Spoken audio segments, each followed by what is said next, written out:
formação do preço de venda.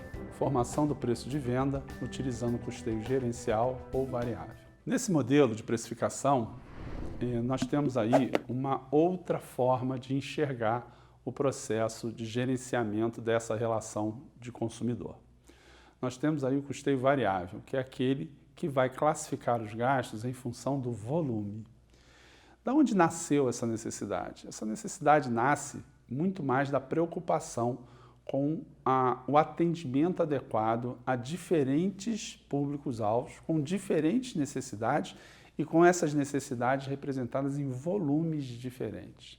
Na hora em que nós temos volumes diferentes para atender diferentes mercados, essa forma de enxergar o sistema de custeio se tornou primordial para determinados mercados em concorrência já lá no início do século XX. No século XXI, é o modelo mais utilizado para a formação de preços, exatamente por trazer esse elemento variável em função do volume. Então, em função do volume, os custos são classificados em categorias diferentes. São chamados de variáveis aqueles gastos que estão acompanhando o volume. Ou seja, toda vez que o volume oscila, esses gastos chamados de variáveis oscilam na mesma proporção. Então, um exemplo seria numa fábrica de automóveis. O volante do produto final. Toda vez que eu produzo um carro, eu consumo um volante. Na hora que eu produzo 10 carros, eu estou produzindo 10 volantes. Então, eu estou efetivamente com um gasto variável. Na medida em que o volume oscila, esse gasto está oscilando. Ou seja, toda vez que isso acontecer, eu classifico esse gasto como variável. Todos os outros gastos que podem mudar de valor, podem aumentar, podem diminuir, mas quando isso acontece e não é em função do volume, esses gastos são chamados de gastos fixos. Os gastos fixos são aqueles que são conhecidos antes até mesmo do início da atividade. O exemplo, o aluguel de um galpão onde eu vou fabricar o meu produto. Eu assino um contrato por 10, 15, 20 anos, dizendo lá que por aquele espaço de X metros quadrados, eu vou pagar 15 mil reais. Ok, acabei de definir um gasto fixo. Na hora que eu defino esse gasto fixo, eu ganho uma consciência importante. Não importa o quanto eu vou produzir, não importa se eu vou produzir uma unidade ou 712 mil unidades. Aquele gasto está definido, ele é, no meu exemplo, de 15 mil. E ele aumenta. Por quê? Anualmente ele vai sofrer o reajuste especificado no contrato, pela lei, ele vai mudar de valor. Mas isso não quer dizer que ele deixou de ser gasto fixo.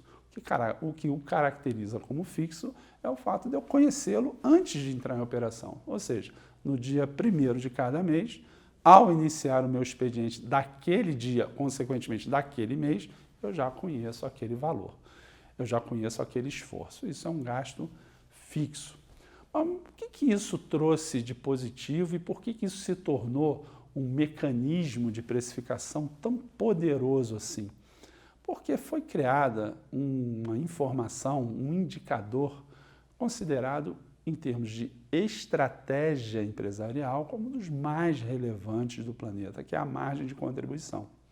A margem de contribuição, ela é o indicador, ela é a informação que consegue responder a qualquer pergunta relacionada a custo, volume e lucro. Ou seja, tornou-se um instrumento poderoso exatamente por poder atender a tão diferentes perguntas que estão no dia a dia de qualquer gestor, de qualquer atividade empresarial.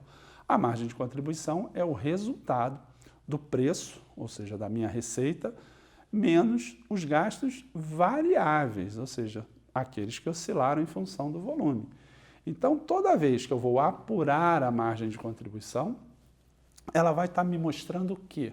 Qual é o resultado da relação entre o preço, a receita que eu tive, contra os gastos que eu tive para ter aquela receita variáveis, aqueles que oscilaram em função do volume produzido e vendido.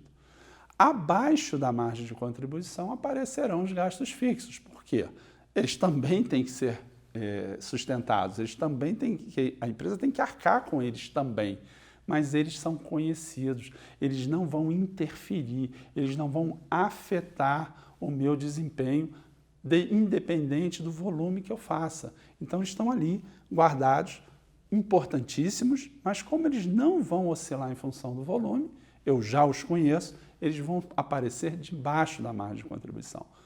E como é que fecha esse resultado? Esse resultado fecha com a margem de contribuição apurada menos o gasto fixo. Então, se eu tenho uma margem de contribuição igual ao meu gasto fixo, eu chego a zero.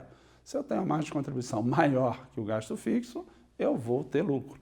Se eu tenho uma margem de contribuição menor que o gasto fixo, prejuízo. Então, dentro dessa lógica, a margem de contribuição passou a ser um elemento de muita relevância na determinação de preço. Enquanto, por um lado, nós temos o markup, que é um fator de remarcação sobre o custo, formando preço com uma lógica de distribuição dos gastos por rateio na unidade final, pela precificação na margem de contribuição, os gastos fixos são considerados, eles só não aparecem como rateio. Eles vão estabelecer qual é o volume necessário para que eu chegue ao lucro desejado. Para isso, algumas métricas foram criadas, identificadas, que nós chamamos de metas de gestão. A primeira delas é obrigatória. Não tem como você existir como empresa se você não conhecer o seu ponto de equilíbrio. Ponto de equilíbrio, também conhecido como ponto de ruptura, como break-even point, é a definição de qual é o volume, qual é o valor das minhas vendas para eu atingir o lucro igual a zero.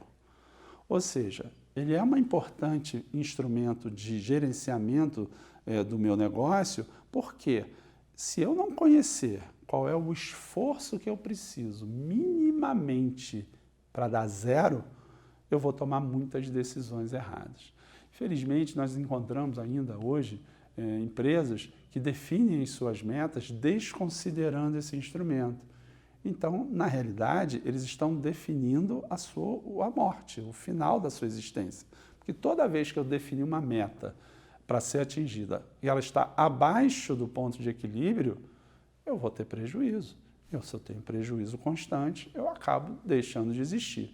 Por isso que conhecer o ponto de equilíbrio muda a vida das empresas, fazendo com que elas precifiquem os seus produtos e serviços em função do atingimento, no mínimo, do ponto de equilíbrio. Então, qual é a lógica disso? Bom, primeiro, eu tenho que ter uma margem de sustentação que me sustente os gastos fixos. No momento em que a minha margem de contribuição for igual ao meu gasto fixo, pelo menos eu continuo existindo. Eu não dou lucro, mas eu arco com todos os meus gastos. Então, onde é que eu vou trabalhar? Onde é que eu vou tomar decisão efetiva e estratégica? Na margem de contribuição. Porque toda vez que eu conseguir uma margem de contribuição maior do que a margem de contribuição para equilíbrio, eu tenho lucro.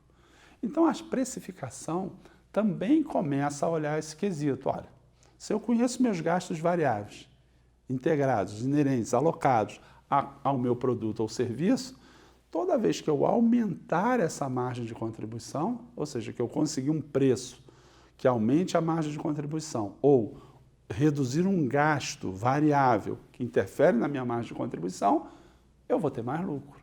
Então, onde é que se nivelou? Onde foi alocado a análise da decisão? Na margem de contribuição. Ela passou a ser, nesse modelo, como eu repito aqui, utilizado em massa, ou seja, é o mais utilizado modelo hoje de precificação por conta da sua adaptabilidade ao volume. Essa adaptabilidade ao volume traz essa diferenciação para esse modelo. Por quê? Porque quem define o volume que vai consumir do meu produto ou serviço, mais uma vez, é o mercado. Então, se o mercado se retrai no consumo de volume, isso tem que refletir na minha estrutura. Por quê? No momento em que o mercado diminui o volume que ele precisa e que ele compra da minha empresa, alguém lembra, por favor, o gasto fixo é fixo. O variável vai acompanhar e o fixo está lá. Ou seja, eu certamente vou perder rendimento, eu certamente vou perder lucratividade, eu certamente vou perder rentabilidade. Então, a oscilação do volume, que é decorrente da disponibilidade do mercado de consumir mais ou menos, vai interferir na minha precificação. Então, a área de mercado, a área que lida com as análises de mercado, ela está muito atenta a esses movimentos. Ou eu planejei um determinado volume, fiz pesquisa, trabalhei o mercado, fui ao público-alvo, fiz tudo direitinho. Só que o mercado está sinalizando uma retração de volume de consumo. Porque você vai ter que rever teu preço. Aquele preço que você estabeleceu, por exemplo, para um volume de 10 mil unidades, se o mercado começar a consumir 8 mil unidades, ele já não vai trazer o lucro que você esperava. Então, essa possibilidade de movimentação da minha percepção de competitividade através do preço, ela é muito mais clara, dada com muito mais possibilidades de estudo, análise e adaptação pelo custeio variável, porque ele vai se ligar aonde? Naquilo que é variável. Por conta do fato, isso é um fato, que eu não tenho como rever meu gasto fixo de uma hora para outra, ele é gasto estrutural. Então, no planejamento, nós nos debruçamos muito sobre os gastos fixos para quando chegar nesse momento, eu ter a chamada estrutura enxuta. Ou seja, meus gastos fixos estão atrelados a necessidades que eu não consigo existir sem ela. Nessa hora, nós estamos falando de ponto de equilíbrio. Então, o primeiro preço que o custeio variável vai te sinalizar é o preço do equilíbrio. Só que as empresas não trabalham para dar lucro zero. Então, daí, desse modelo, surgiu a margem de segurança. A margem de segurança nada mais é que o preço, o volume, a receita, o volume suficiente para atingir o lucro esperado pelo acionista. Ou seja, ao invés de chegar a lucro zero no ponto de equilíbrio, eu agora tenho que dar um outro passo. Qual é o volume, qual é o preço que eu tenho que praticar para estar alimentando o meu acionista com aquilo que ele espera ter de retorno? Nessa hora, todos os elementos continuam entrando, todos, variável, fixo, só que o meu preço vai ser maior. O preço para chegar à margem de segurança ele é maior do que o preço para chegar a equilíbrio. No equilíbrio, o lucro é zero. Agora, o meu preço, além de sustentar os meus gastos, vai ter que remunerar meu acionista. Com certeza, esse é o preço que eu vou comparar com o mercado e com a concorrência. Então, no final da análise de formação de preços pelo sistema de custeio variável ou gerencial, o que eu vou ter? Eu vou ter o limite. Qual é o menor preço possível de ser praticado sem prejudicar a continuidade da empresa? O preço que me dá ponto de equilíbrio, porque ele é zero. Eu não posso passar dele, porque se eu praticar um preço menor que o ponto de equilíbrio, eu vou dar prejuízo. E qual é o preço desejável, aquele que realmente vai atender às expectativas da empresa? O preço da margem de segurança, porque lá, nesse preço, ele incluiu a expectativa de remuneração do acionista. Então, esse mecanismo ganhou essa notoriedade exatamente por poder efetivamente estar contribuindo para um processo decisório no elemento tão sensível como o preço, para que haja mais qualidade no processo decisório. Concluindo essa etapa, nós vamos sempre lembrar aqui que a contabilidade, os modelos, os sistemas de custeio sempre estão se modernizando para atender necessidades novas, necessidades que surgem com a evolução dos próprios mercados de natureza econômica. Nós estamos falando aqui de atividade de consumo, atividade empresarial. Então, nós temos sempre que fazer essas análises voltadas para o mercado. Por isso que o grande usuário, quem é que precifica, quem é que bate o martelo numa precificação, é a área de marketing, porque ela está pegando todos esses elementos e se posicionando. Na hora em que nós temos metas de gestão, como ponto de equilíbrio e margem de segurança, nós estamos fazendo uma análise comportamental que o mercado me oferece. Mudou o modelo, mudou a expectativa de consumo em quantidade, em volume, o meu modelo de formação de preço pelo sistema gerencial e variável, ele vai me dar mais oportunidade de estar lidando com essas oscilações totalmente normais e pertinentes à nossa realidade. Sempre lembrando, o que faz essa percepção mudar muitas vezes é a concorrência. Toda vez que você entra com uma concorrência nova, você tem que rever as suas estruturas, porque o mercado vai diluir volume. Todas as vezes em que você tem um concorrente que vai estar pressionando o mercado com uma oferta diferenciada, isso vai refletir no seu negócio. E o custeio variável tem essa vantagem, essa proposta, oscilação de volume. Então, a sua empresa ela tem que entender e ela se perceber como um ente vivo, ela tem que mudar.